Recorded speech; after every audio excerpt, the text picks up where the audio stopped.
Game time takes us out west. A big one. OKC, PG-13 and company against Dame and the Blazers. And a big game for Nurkic.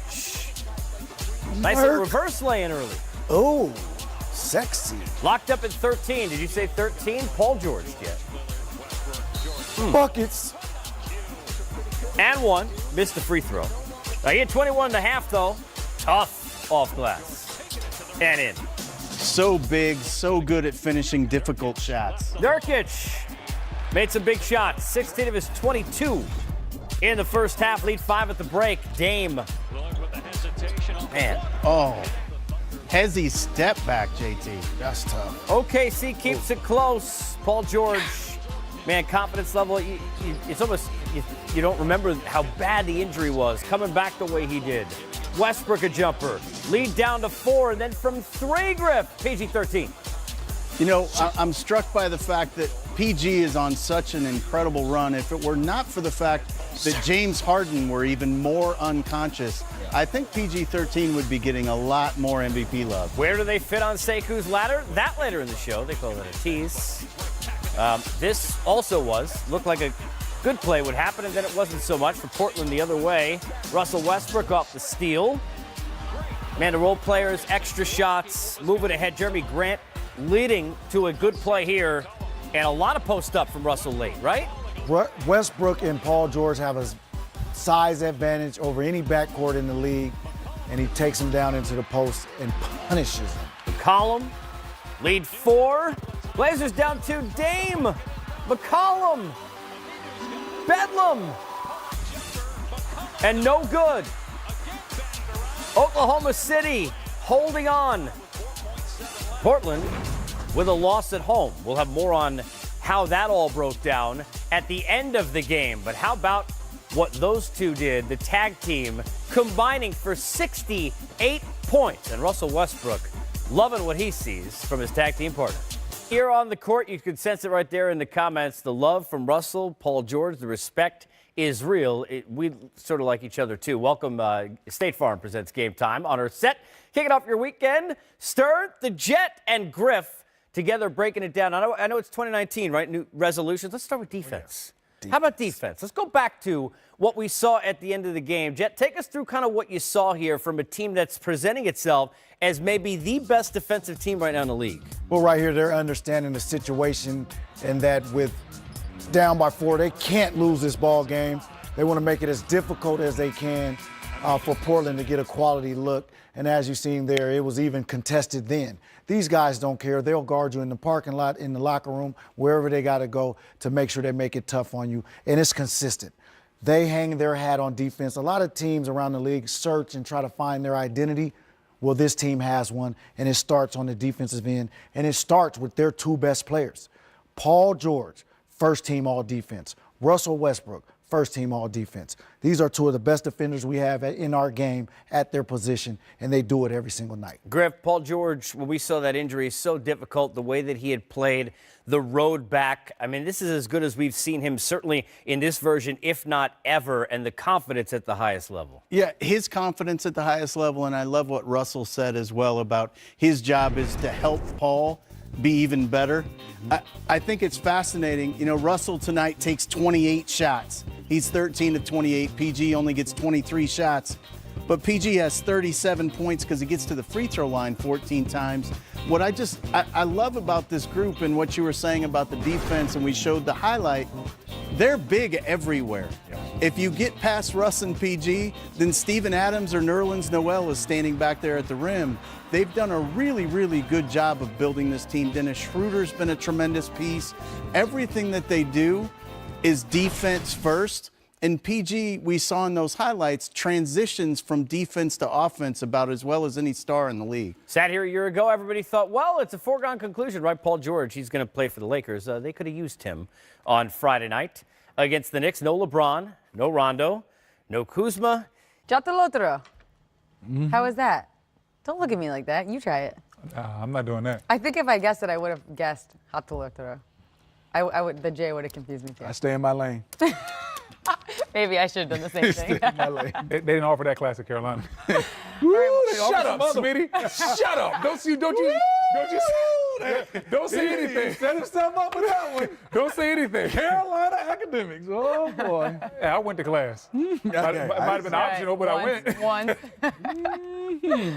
All right, well, over the break. I knew you were going to try it.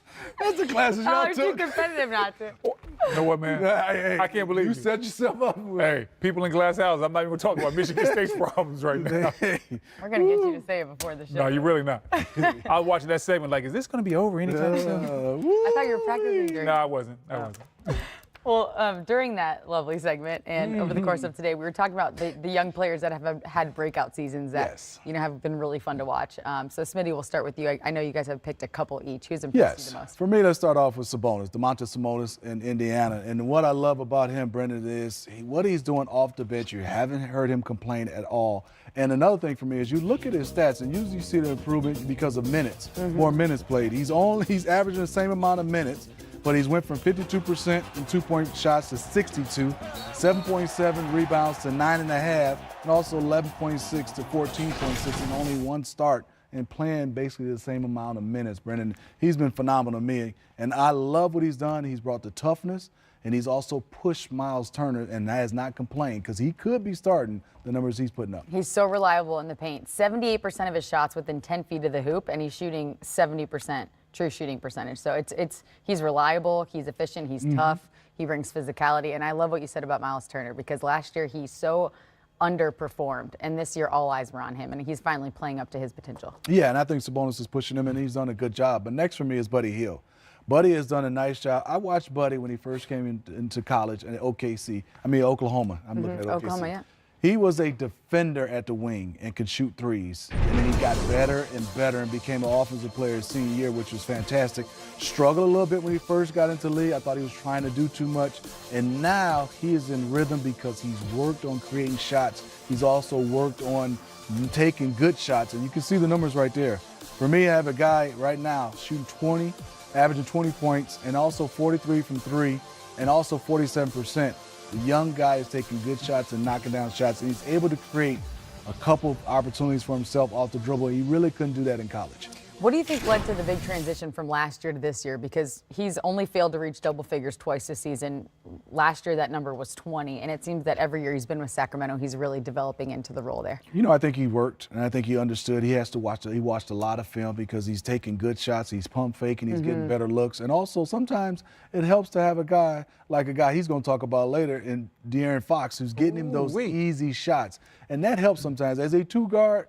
As a basketball player, you need your teammates, and I think his teammate is setting him up with extremely Like how you well. did that in the business, they call that a segue. I'm learning a lot from you. See, I told you I went to class. Yeah, you did. Now listen, we're going to talk about his backcourt, mate. We're talking about De'Aaron Fox, and De'Aaron Fox is one of the true budding young stars we have in this league. I actually think this young backcourt, we might be talking about them being the best backcourt in the league in a couple of years. We got to give those guys in Golden State time to slow down. But when you look at De'Aaron Fox, the biggest thing that stands out for me is he has improved his shot-making ability from the mid-range, and he has also improved his three-point shot.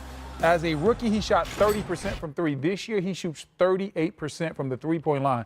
And what that does is it forces teams to play him differently in the screen and roll. And he is such a dynamic athlete.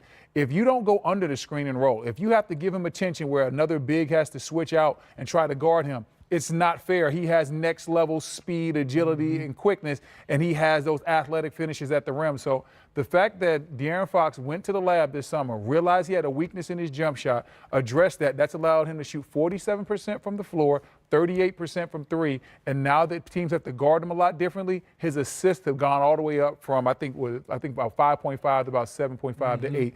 Those are big-time numbers. Those are big-time jumps, and I love what De'Aaron Fox brings to this team. That backcourt is something special in Sacramento. Well, he has the speed and the quickness and the size to be elite defensively as a point guard too, right? I mean, I can see him, if he really works at it in the next couple of years, being considered one of the elite. And he wants to compete. You know, that's the one thing on the defensive end. You got to want to compete. Right. You got to want to go at guys, and he has that. And I think he's done a nice job now in his second year on that end as well.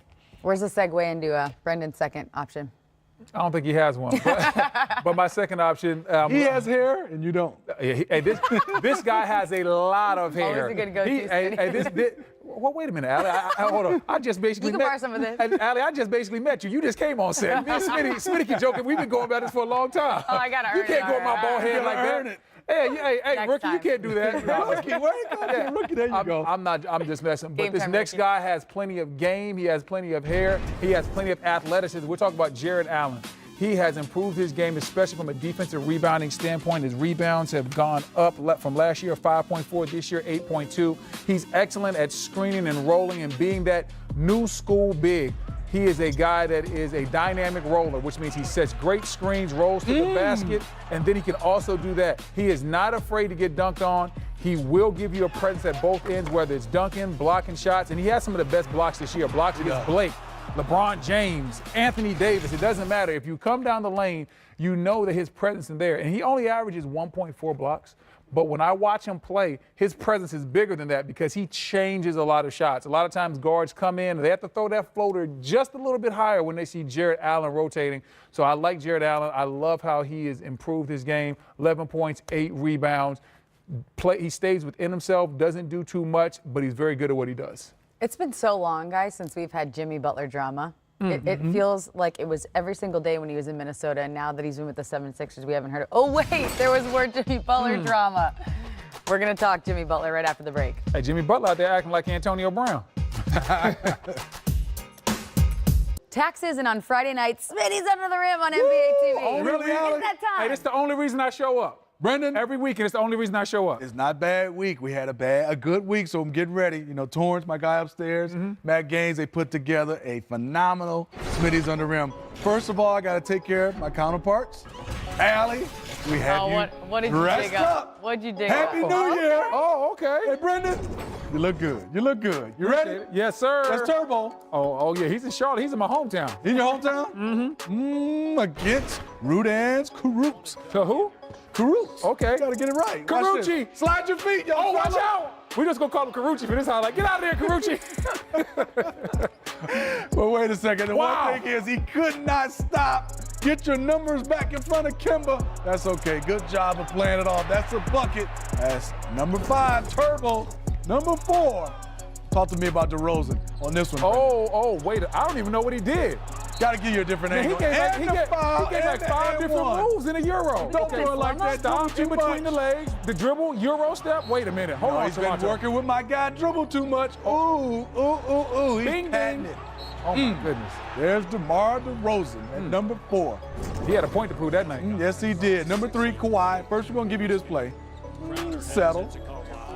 Under the rim. You like it? That's nice. I mean, I've seen better, but that's nice. See better. That's, Under that's the a rim. nice reverse. Just warm it up. This is where the next play against Gobert, the next play right now where I said Kawhi Leonard is going to another level.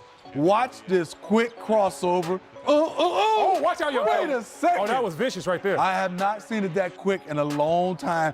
Bing, bing. Oh, Hard, 2 hard dribbles. real quick. I remember young that play. fella. LeBron had something to say about that. Yeah, I did too, because Yeah, I said, ooh, next level handles. Number 2, talk to me about this. Is one of the best I've seen in a long time. Is this my boy We got from a New lot York? of laughs. This my boy from New York? Yes. Yes. Wait a second, switch. Oh, hold on. Did Plumlee push him? Well, hey, look at the end of the play, Smitty. Watch this, watch He this. pushed him out of there. Get out of there. Plumlee set him up. Hey, that is not your friend. Not at all. Who's that, Beasley? That's Beasley. Hey, Beasley. Hey, Mason Plumlee is not your friend, Beasley. Watch this. Not Get at out of all. there. Rudier. There's nothing over there. I gotta There's say, nothing over Way there. to go. And number 1, the barber He's a bad man. from last night. He's a bad man. Allie, this is against Steph. Easy Steph. What? Did Steph raise his foot up? Oh, watch out, Steph. At the Ooh. beginning, though, Steph raised that foot up and didn't know what to do. Watch this. Oh, whoa! Dead Ooh. foot. He got dead foot. And he crossed him all the way into the charge circle and pulled him at the elbow. Last, there's another play. And this is Klay Thompson. Oh, my God. He got Klay getting into his stance. And nothing you can do. When you can't get your hands up, that's when you know you're in a bad spot. I want the other one on Clay, though. We got that one, too? The last one? Did we have the other one on Clay? The last one for the game winner? Yeah. Now, nothing Klay can do. This is good defense. Pull up. Hey. Talk to him, Man, James. that was a 4-point play, too. Draymond had a lot to say. Not after that play. You know what? James, what real I love quick. about James, he's putting a lot of pressure on himself just by his outfits when he's walking in, and he's balling. Hey, man. The barber. Like we said, you walk in with that outfit, you better ball. gotta He's play. had some Hey, wild. Daryl Morey said best offensive player of all time. Man, get off the ball. He's had some wild outfits this year, but You're he's backing witnessing them up. greatness, according to James Harden himself. We are witnessing I know greatness. we are. We are. Yes, indeed. Well, he's been about 50, 40, 40, triple-double. He's done a lot. A lot of people watching the wrong thing. They're watching the foul count instead of watching the point count, the point total. Mega Millions Powerball numbers. Greatest Yes, offensive indeed. player of all time. He's getting up there. I ain't gonna do that. Michael Jeffrey Jordan did walk Now, this Mike earth. was there. Sometimes I just don't even. Mike's in his Mike own class. walked He's in this his own earth. class, I know. You know, Mike's in his I, own listen, class. I respect feels people like that a think sin to that way, speak but Mike against him. walked this earth, so I don't put anybody in front of Mike. in his own class. Yeah. Today, James is getting that nod. Okay, you can say that. I'm still gonna roll with Mike. I'm talking about this. Oh, today's era? Today's game. Yeah. Today's era, no question. James Harden. All right, well, we don't have a lot of early games.